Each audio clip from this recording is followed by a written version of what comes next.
श्रीमद् भागवतम के दूसरे स्कंद के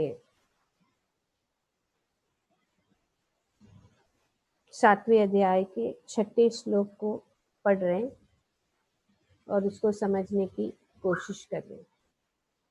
हरे कृष्ण। तो ब्रह्मा जी आगे भगवान का की लीला अवतारों का वर्णन करते हुए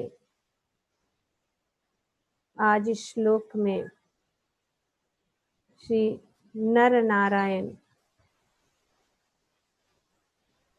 अवतार के विषय में बता रहे हैं।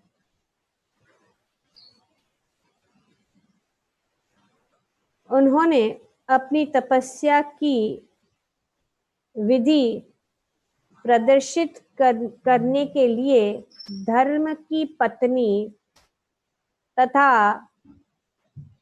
दक्ष की पुत्री मूर्ति के गर्भ से नर तथा नारायण युगल रूपों में जन्म लिए। तो भगवान जो है धर्म और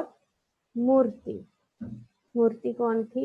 दक्ष की पुत्री थी। तो इस प्रकार से भगवान ने नर नारायण के रूप में ये सुंदर अवतार लिया। किसके लिए? तपस्या की विधि का प्रदर्शन करने के लिए। श्रील प्रभुपाद जी अपने तात्पर्य में बताते हैं कि भगवान सभी वस्तुओं के स्रोत होते हैं और इसीलिए भगवान समस्त तपस्याओं के भी उद्गम है। सब कुछ इस प्रकार से यहाँ पे भगवान की महिमा बढ़ाने के लिए श्री ब्रह्मा जी बहुत सुंदर रूप से अनेक भगवान की लीला अवतारों का वर्णन करें और तपस्या किस प्रकार की बहुत ही दृढ़, कोई भी उनके जैसा तपस्या नहीं कर सकता। आगे चल के श्री ब्रह्मा जी बताते कि वे इतने, उनकी तपस्या जो एकदम परफेक्ट, भगवान पूर्ण है, भगवान जो भी करते हैं परफेक्ट है, इसलिए उनकी तपस्या भी परफेक्ट, कोई उसकी तपस्या को भी भंग नहीं कर सकता। तो यहाँ पे कामदेव की सखियां, स्वर्ग की सुंदरियां उनका व्रत भंग करने आई। अभी भगवान की ये लीलाएं है, भगवान जो अपनी लीलाओं से, अपने कार्यों से हमें ये बताते हैं कि वे पूर्ण पुरुषोत्तम स्वयं भगवान है और ऐसे भगवान के शरणागत जाना बहुत जरूरी है।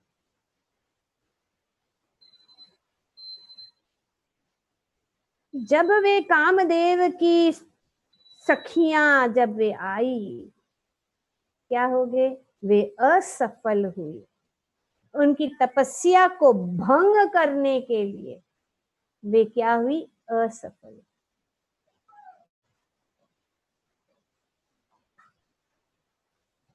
जब कोई तपस्या करता है और घोर तपस्या, खास करके जैसे कि यहाँ पे हम देख रहे हैं नर नारायण ऋषि, तो इंद्र थोड़ा कभी डर जाता है, क्योंकि जानते नहीं ना भगवान को जानना। जैसे कि हम पहले ही अध्यायों में पढ़ चुके हैं कि भगवान को समझना, भगवान को जानना कठिन है। ब्रह्मा जी कहते स्वयं मैं, शिव जी भी नहीं समझ सकते। तो यहाँ पे इंद्र, देवों के राजा, देवराज इंद्र, उन्होंने इस प्रकार से कामदेव की जो अनेक अनेक सुंदर स्त्रियां भेजी, उनकी तपस्या, क्योंकि वे डर गए कि तपस्या से भगवान के को प्रसन्न करके कोई भी इंद्र की पदवी को प्राप्त कर सकता है। तो इसीलिए जब कोई तपस्या करता है तो इंद्र डर जाता, तो भगवान की लीला है। तो इस प्रकार से भगवान अपनी लीलाओं से अनेक अनेक जो है शिक्षण हमें देने के लिए, इसीलिए अनेक लीलाएं करते हैं। और उनके भक्तों को भी, जैसे कि इंद्र भगवान के भक्त है, ब्रह्मा जी को भ्रमित कर देते, इंद्र को भ्रमित कर देते, नहीं जान सकते। यम ब्रह्मा वरुण इंद्र रुद मरुते स्तुवन्ति दिव्य स्तवे वेदे सांग पद क्रमिष्यते गायन्ति यम सामगा ध्यानावस्थित तद्गतेन मनसा पश्यन्ति यम योगिन यश्यंतम न विदु सुर सुर देवाय। भगवान को नहीं जान, बहुत कठिन है। तो इस प्रकार से यहाँ पे इंद्र ने भेजा, सुंदर अप्सराओं को भेजा, कन्याओं को भेजा, लेकिन उनकी तपस्या, उनके ऊपर वर्षा, गर्मी, इतना सारा जो ताप, बहुत कष्ट, अंत में तो वे स्त्री, और प्रभुपाद जी बताते हैं कि स्त्री तो एक सबसे बड़ा वेपन, खास करके ब्रह्मचारियों के लिए, ये ब्रह्मचारियों के लिए बहुत बताया गया है। लेकिन गृहस्थ जीवन भी, जब ब्रह्मचारी को ट्रेनिंग मिलता है तो गृहस्थ जीवन भी जो है, वे जो है भगवान के को केंद्र बिंदु बनाकर अपने गृहस्थ जीवन को चला सकता है। तो गृहस्थ जीवन बुरा नहीं, पर कैसे गृहस्थ जीवन में जीना है वो जानना, उसके लिए गृहस्थों के लिए ट्रेनिंग जरूरी है। ब्रह्मचारियों को ट्रेनिंग दिया जाता है गृहस्थ जीवन में भी कैसा है। तो कठिनाई बहुत सारी, उन्होंने बहुत सारा कोशिश किया उनके तपस्या को भंग करने के लिए। अंत में यहाँ पे बताया गया स्त्रियों को, तो उन्होंने क्या देखा कि उनकी तपस्या भंग नहीं हुई, लेकिन भगवान ने अपनी आह्लादनी शक्ति से उनको दिखा दिया कि उनके शरीर से अनंत अनंत, उनसे भी ज्यादा अधिक सुंदर जो है अप्सराएं जो है क्या हो रही है, उत्पन्न हो रही है। और वे जो है भ्रमित हो गए कि ऐसे कैसे। और उनके जंगा से, मतलब नींद से उर्वशी भी उत्पन्न हुई। उर्वशी, उरु मतलब थाई या ये, तो उर्वशी। और फिर वो लोग जब देख लिया उर्वशी और सब जो इतने इतने सुंदर अप्सराएं, तो वे वहां से चले गए। पर नर नारायण ऋषि ने कहा कि ठीक है, अगर इन अप्सराओं में से किसी एक को ले जाना है तो ले जाइए स्वर्ग को। तो ये जो है उर्वशी को लेके गई और फिर इंद्र को सब बताया कि ऐसा ऐसा है। तब उनको बहुत पश्चाताप हुआ इंद्र को।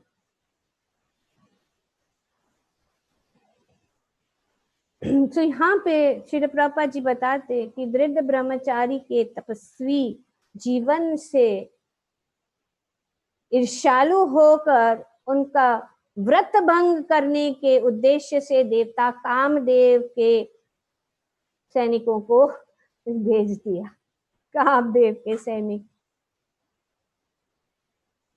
किंतु भगवान के समक्ष उनकी एक भी नहीं चली, क्योंकि जब देवी, जब देवी सुंदरियां ने देखा कि उनके योग माया से असंख्य सुंदरियां प्रकट हो सकती है और उन्हें भ्रम रूप से आकृष्ट होने की आवश्यकता नहीं है, तो ये जो भ्रम में नहीं कर।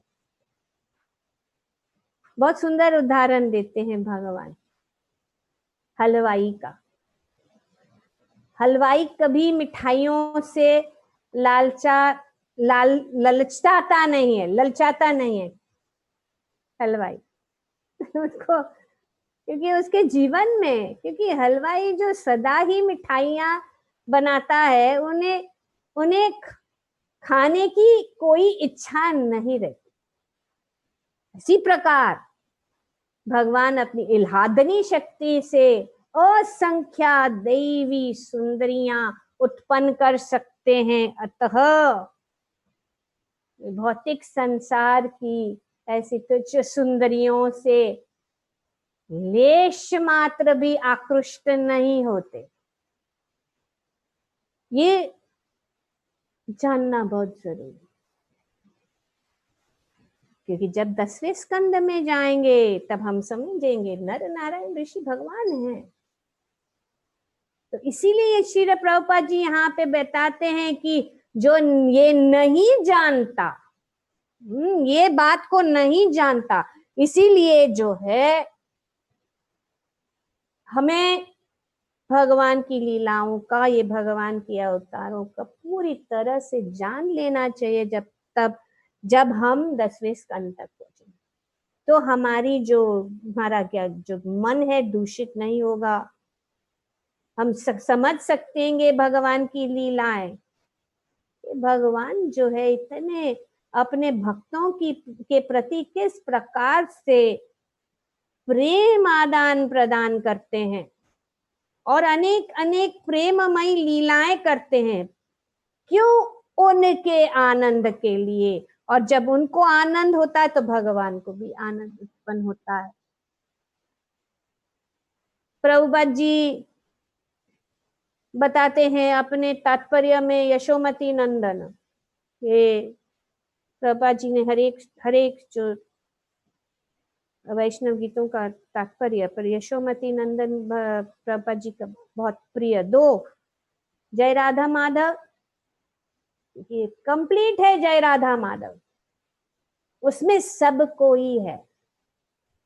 राधा रानी है, गोवर्धन है, गोपियां है, यमुना है, गिरिराज जी है, सब कुछ एक ही सॉन्ग में जय राधा माधव कुंज बिहार और यशोमती नंदन। तो प्रभुपाद जी कहते हैं कि भगवान ने वस्त्र चुराए गोपियों के। प्रभुपाद जी वही said, so now take your clothes and go home। उनकी इच्छा पूर्ण की ना भगवान के साथ, उनको ये संबंध जो चाहिए था, take your clothes and go home. जरूरत नहीं है। भगवान आत्माराम है। भगवान स्वयं जो अपनी आह्लादनी शक्ति को इतनी इतनी सौंदर्य स्त्रियों को उत्पन्न कर सकते हैं। लक्ष्मी सहस्र शत संभ्रम सेव्यमान भगवान।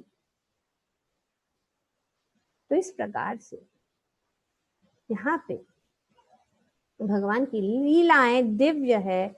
हम तब समझ सकते हैं जब हम भगवान को तत्व से जानेंगे, जो यहाँ पे ब्रह्मा जी हमें ये बता रहे हैं, ताकि एंड में मिसअंडरस्टैंडिंग नहीं होगा। 10वें स्कंद में जब हम भगवान की लीलाएं को देखें तो जो यह नहीं जानता वह मूर्खतावश दोष देते हैं कि भगवान श्री कृष्ण ने वृंदावन की रास लीला में स्त्रियों के साथ या कि द्वारका में अपनी 16,000 पत्नियों के साथ रमण किया। यू कैन अंडरस्टैंड, अभी समझ सकते हैं ना। भगवान को इस प्रकार से समझना बहुत जरूरी। तो यहाँ पे ब्रह्मा जी भगवान की, नर नारायण भगवान की सुंदर लीला और नर नारायण, इसीलिए हम प्रार्थना करते हैं जब हम भागवत को पढ़ते हैं, नारायणम नमस्कृत्य नरम चैव नरोत्तम। ये कौन है? नरम चैव नरोत्तम, नरों में उत्तम कौन है? नर नारायण ऋषि का यहाँ पे, क्योंकि तपस्या ज्ञान ध्यान ये जो मूर्ति है, तपस्या की मूर्ति है नर नारायण, देवीं सरस्वती व्यास। इस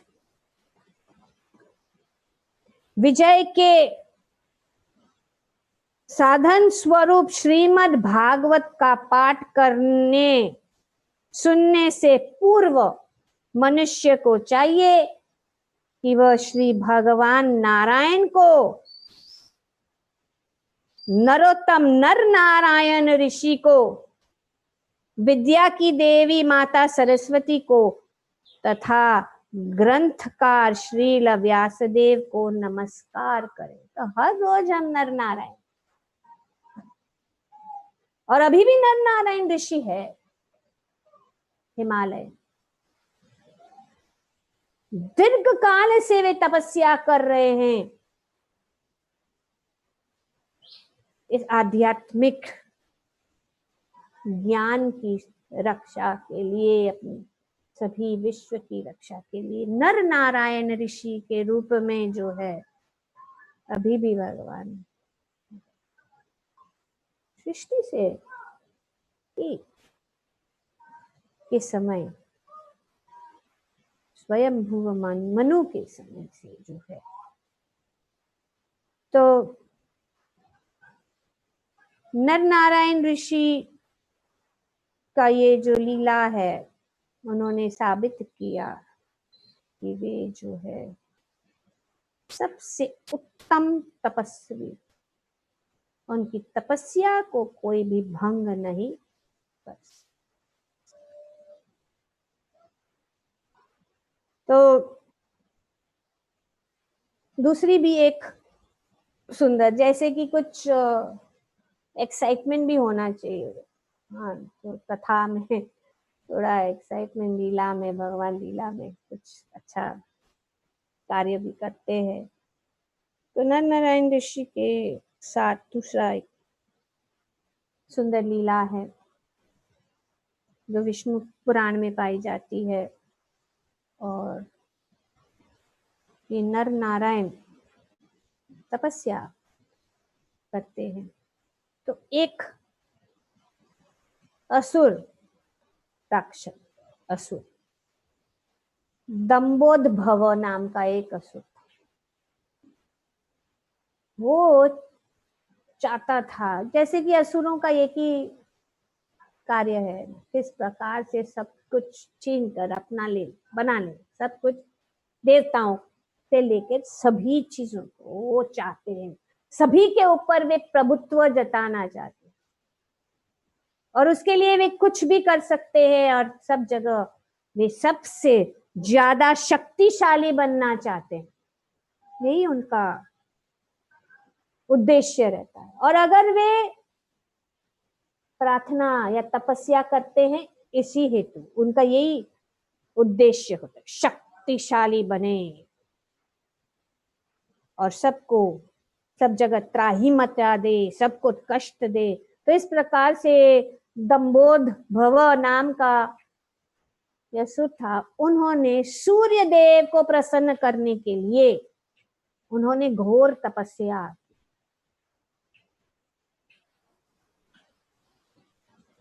तपस्या करने से सूर्यदेव प्रसन्न हो गए, उनके सामने प्रकट हो गए, और उन्होंने कहा मैं आपसे तपस्या से प्रसन्न हूं, क्या चाहिए? तो पहली चीज जो है, वे जो है सबसे खुद किससे डरते हैं? मृत्यु से। खुद किससे डरते हैं? मृत्यु से। तो पहले वो चाहते हैं कि नहीं, हमारी मृत्यु नहीं होना चाहिए, हम अमर बनना चाहते हैं। तो इंद्र बोले ये तो संभव नहीं है भाई। तो उसने सोचा क्या करे, जैसे कि हम देखते हैं हिरण्यकशिपु के विषय में भी हम देखते हैं किस प्रकार वो अमर बनना चाहता है। तो उन्होंने ब्रह्मा जी को प्रसन्न करके, क्योंकि हम वो अगर अपना प्रभुत्व जताना है तो, और सब जो इतनी इंद्र तृप्ति और भोग करना है तो जीना पड़ेगा ना उसको एंजॉय करने के लिए। तो मृत्यु नहीं, और कोई मुझे छीन नहीं ले मेरे से, और मैं जो हूं कभी कोई मुझे मार नहीं सके, यही उनका उद्देश्य। तो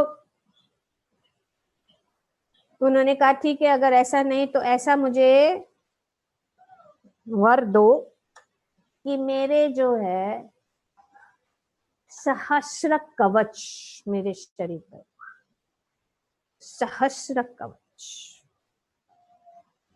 अब ये सहस्र कवच, 1000 आर्मर्स, कोई भी पेनेट्रेट ही नहीं कर सकते, बुलेट प्रूफ। तो इस प्रकार से उन्होंने सहस्त्र कवच, और उन्होंने एक भी और भी शर्त रखी कि कोई भी अगर मेरा एक भी कवच को निकाल सकता है तो उससे जो है 1000 साल की तपस्या अगर उसने की तो फिर वो एक कवच निकाल पाएगा। और वही नहीं, अगर उसने मेरी एक कवच को निकाल दी तो उसकी मृत्यु हो जाएगी तुरंत। अगर उसने मेरी एक कवच निकालने में उनकी सफलता हो गई तो तुरंत उसकी मृत्यु हो जाए। सूर्यदेव ने तथास्तु, बस शक्तिशाली, इसीलिए उनका नाम फिर पड़ा सहस्त्र कवच।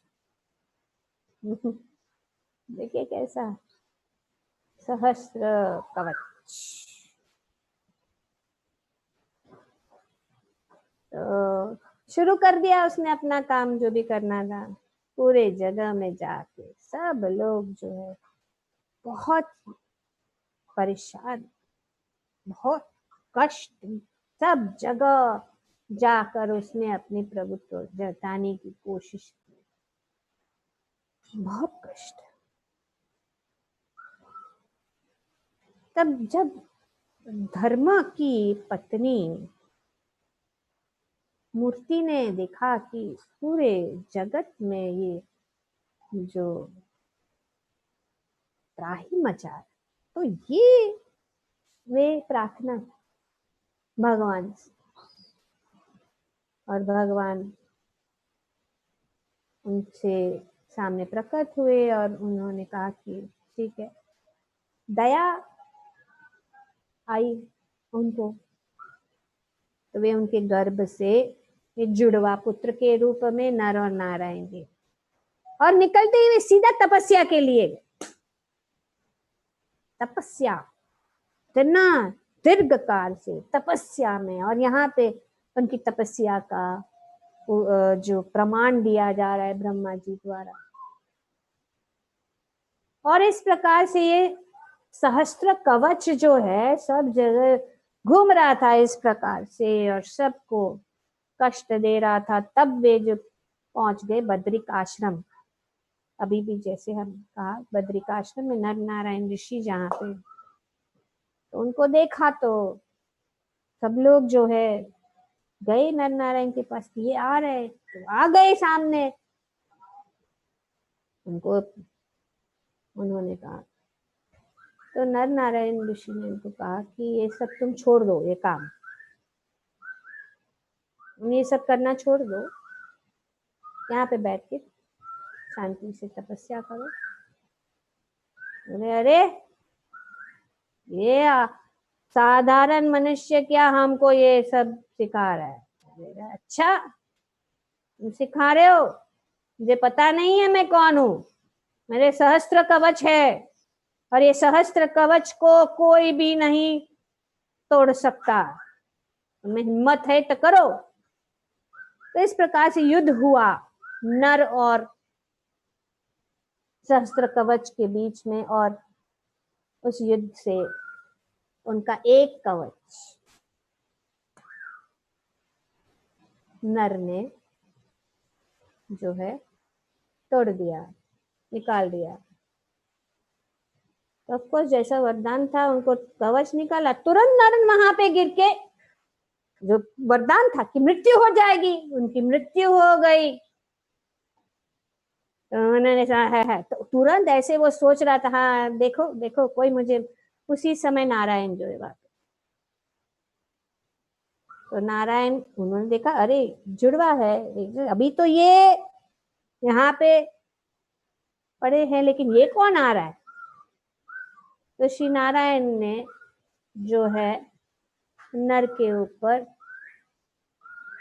मृत्यु संजीवनी विद्या से उनको फिर जीवित कर दिया, और नर को बोला अभी तू जा तपस्या कर, मैं इसको भी मारता। तो नारायण के साथ, तो इस प्रकार से नारायण के साथ युद्ध हुआ, तब उनका दूसरा कवच नारायण ने निकाल दिया। और ऑफ कोर्स ये लीला है भगवान की, नारायण भी मूर्छित हो गए, तब नर आके उनको जीवित किया, और इस प्रकार से ये चलता रहा। जब नर युद्ध करता था तो नारायण तपस्या करता था, फिर उसको वापस जीवित करता था, फिर नारायण जब युद्ध करता था तो नर तपस्या करता था, उसको फिर जीवित करता था।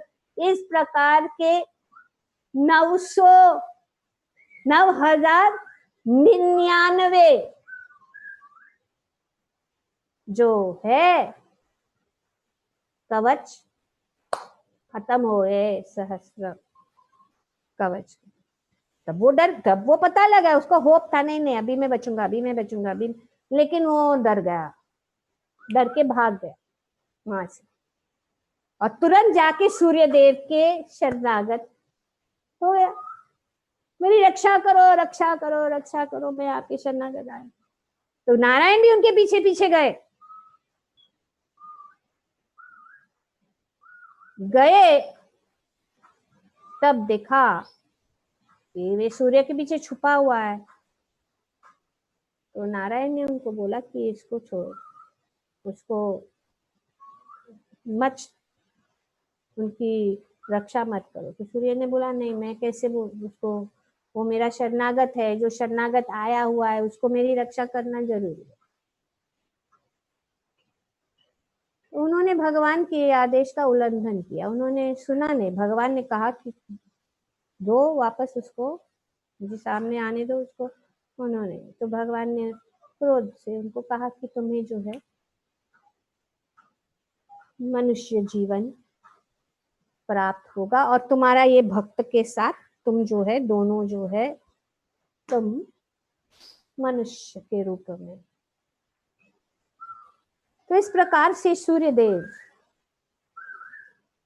जो है, हम जानते हैं कि कुंती जो है, कुंती महारानी ने इस योग, या उनको शक्ति थी कि कोई भी देवताओं को ये आवाहन करके वे जो है उनको प्रकट कर सकती है, और उनके पुत्र के रूप में पास।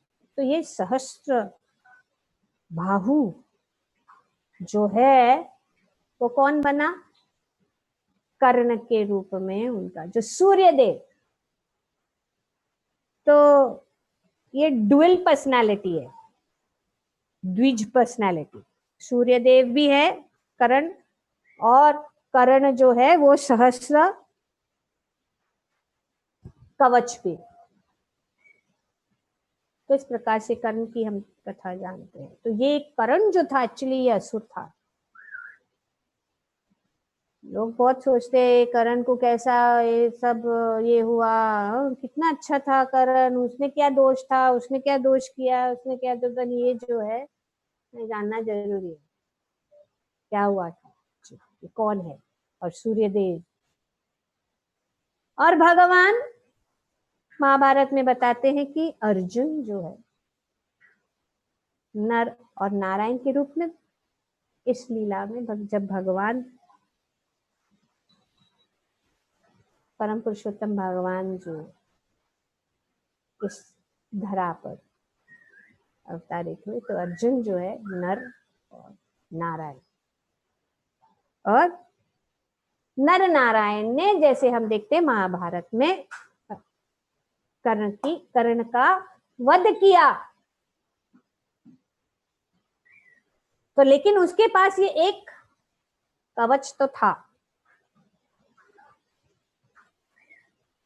और इंद्र जो है वो अपने पुत्र को बचाना चाहता है, अर्जुन को उसको मालूम था कि अभी युद्ध में अर्जुन जो है इस कर्ण को मारेगा तो फिर अर्जुन जो है उसकी मृत्यु हो जाएगी। और कर्ण जो है उसके अंदर वो दुष्ट भी था लेकिन वो दानवीर भी था, ये सूर्य देव की का गुण उनके अंदर, तो दोनों गुण था। सूर्य देव के जो अच्छे गुण थे, काफी अच्छाई बताई जाती है महाभारत में कर्ण के विषय में। जो अच्छाई है वो सूर्य देव, और ये जो बुरी जो प्रवृत्ति है वो ये कर्ण या शस्त्र कवच। तो इंद्र जो है जानते थे कि ये दानवीर है, तो इंद्र जो है एक ब्राह्मण के वेश में उनके पास गए, और इस प्रकार से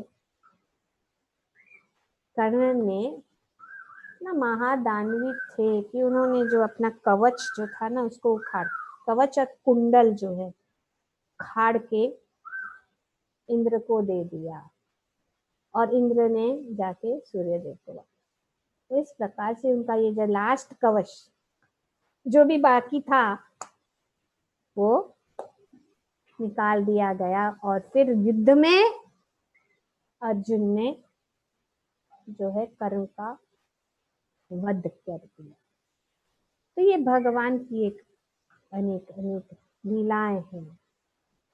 तो ये कथा यहाँ पे बताया जा रहा है।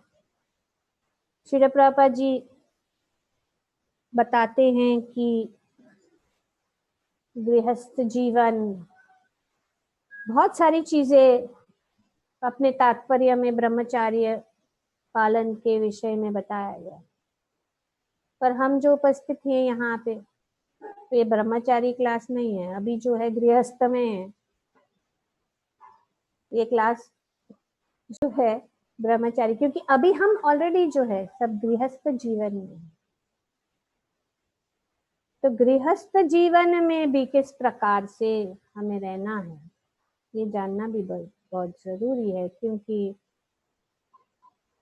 जो है स्त्री के साथ जुड़ाव हो जाने पर स्वामित्व की झूठी प्रतिष्ठा के नशे के अंतर्गत भौतिक जगत पर अपना प्रभुत्व जताने की लालसा उत्पन्न होती है। तो ये जो है गृहस्थ जीवन, गृहस्थ है जब हम स्त्री के साथ संपर्क, दो चीजें हैं। इसीलिए किसी भी मंदिर में जाओ, खास करके हमारे अंतर्राष्ट्रीय श्री कृष्ण भावना संघ में स्त्रियों को पुरुषों के साथ खुल मिलके बात करना वर्जित है। इसीलिए स्त्रियां अलग बैठती है और पुरुष जो है अलग बैठते हैं। ज्यादा बात नहीं करनी चाहिए स्त्रियों के साथ पुरुष को। अगर सेवा के विषय में हो तो ही बात होनी चाहिए। स्त्री को कोई जरूरत नहीं है कि वे ब्रह्मचारियों के साथ जाके बात करे, वर्जित है, नॉट अलाउड। भक्ति लता यूथ फोरम इसके लिए है। You're having any question, you're having any doubt, talk in the forum. No need to go, Prabhu ji, no need for that. कोई जरूरत नहीं है प्रभु जी करके ब्रह्मचारियों से बात करने की। और अगर गृहस्थ जीवन में उतरना है तो अपने गुरु से, जैसे यहाँ पे बताया गया है कि गुरु के, इसलिए गुरु ब्रह्मचारी को विवाह करने की अनुमति दे सकता है। विवश नहीं करना चाहिए गुरु को। अगर ब्रह्मचारी को गृहस्थ जीवन में जाना है, ठीक है, वो स्वाभाविक है, नहीं तो वो ब्रह्मचारी रह सकता है जीवन भर। लेकिन जब गृहस्थ में जाना है तो उसको गुरु से पास जाकर योग्य स्त्री के साथ, योग्य जो भक्तिन है उनके साथ।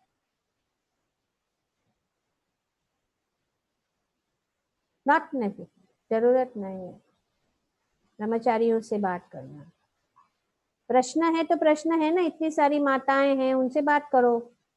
और आप प्रभु जी है तो माताओं के साथ क्यों बात करते हो? पूछना है प्रश्न तो प्रभु जियों को जाकर पूछो ना, उनके साथ ज्यादा क्या बात करने की जरूरत है?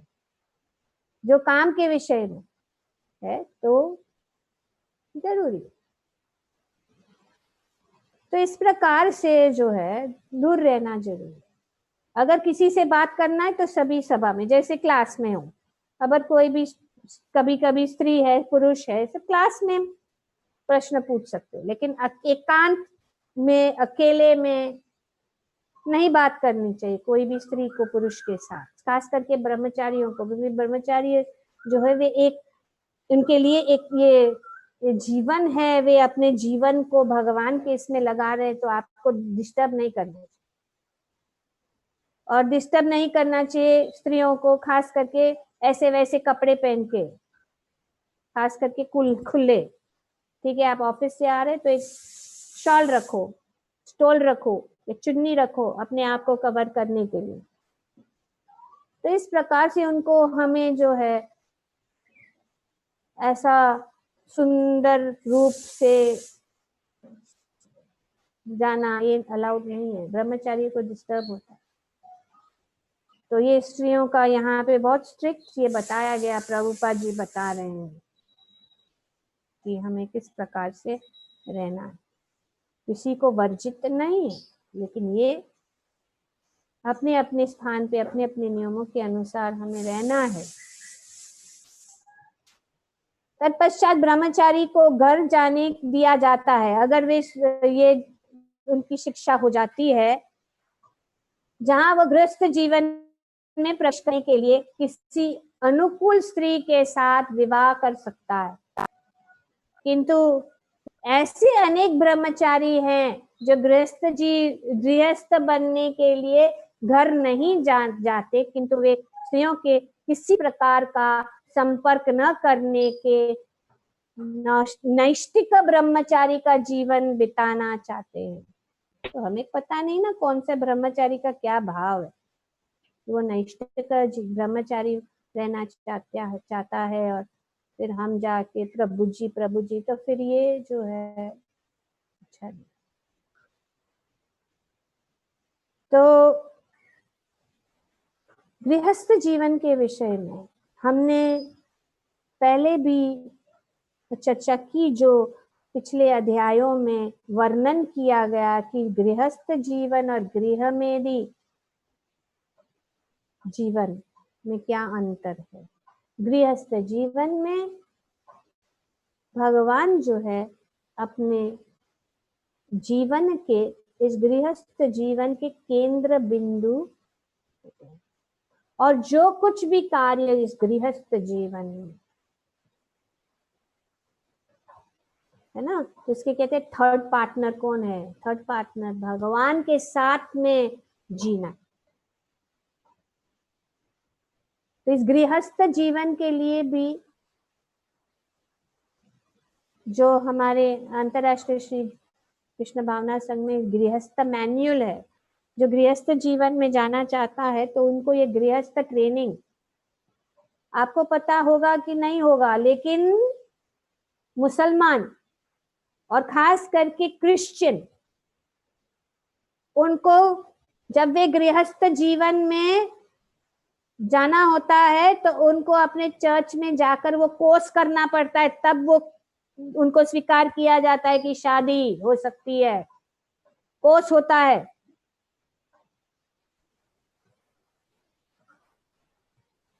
वो मैरिटल जो ट्रेनिंग है, मैरिज के पहले, शादी के पहले ट्रेनिंग, और ये भी हमारे ऐसा नहीं, ये ऐसा तो नहीं है, पर मैनुअल है गृहस्थ जीवन। गृहस्थ जीवन में जाने से पहले गुरु के सामने जाना चाहिए और उनसे शिक्षा लेनी चाहिए कि कैसे गृहस्थ जीवन, बोथ हस्बैंड एंड वाइफ, ये बहुत जरूरी है। गुरु या शिक्षा गुरु के सामने आकर दोनों जो दोनों ब्रह्मचारी या और जो भक्तिन है, भक्त और भक्तिन को ये गृहस्थ जीवन के विषय में जाना, ऐसा नहीं एंटर हो गया फिर ऐसा होता है, फिर स्प्लिट, क्योंकि ये गृहस्थ जीवन का उद्देश्य क्या है वो नहीं जानते।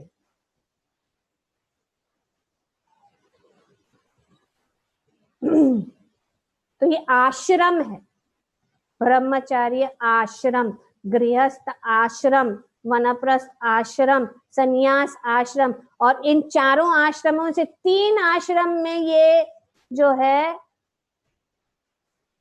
स्त्रियों से दूर रहने का ये तो गृहस्थ जीवन में है। गृहस्थ मतलब जिन्होंने भगवान का शरणागत होकर अपने घर में रह के भगवान को केंद्र बिंदु बनाकर अपना घर चलाते हैं, उसको कहते हैं गृहस्थ जीवन।